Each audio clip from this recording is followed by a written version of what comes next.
मेरे पति के देहांत के बाद मैं अपने इकलौते बेटे के यहाँ रहती थी। मेरी बहू का एक अलग ही रूप मुझे देखने को मिला, साथ ही बेटे का भी। दोनों के मन में क्या है मैं अच्छे से जानती हूँ। वो चाहते हैं कि मैं वृद्धाश्रम चली जाऊँ।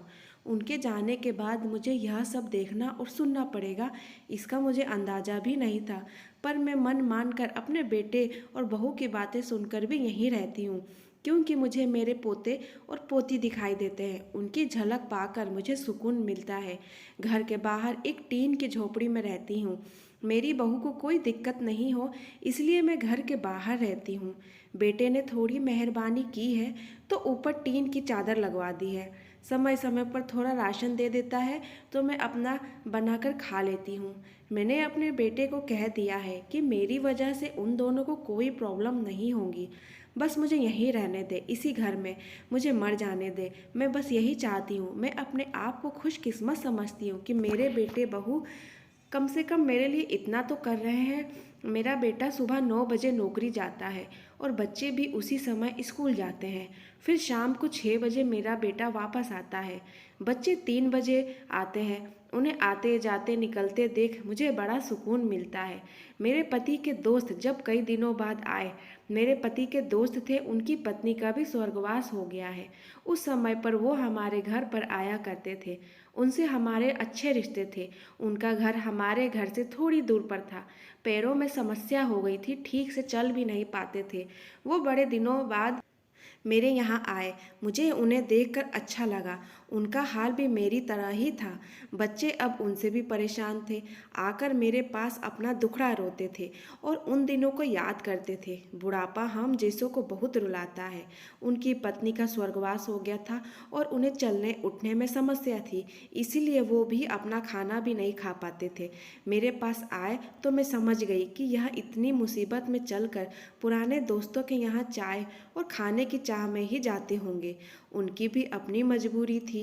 वो आए तो मैंने उनके लिए खाना बनाया और उन्हें खिलाया। मना कर रहे थे कि नहीं खाना, लेकिन मुझे पता था कि उनको भूख लगी है। बहू ने खाना नहीं दिया। मेरी बहू ने मुझे और उन्हें खाना खाते देख लिया। वो कुछ भी ना बोली। ऐसे ही वो यहाँ 2-3 बार आए। जब भी वो आते मैं उन्हें खाना खिलाती।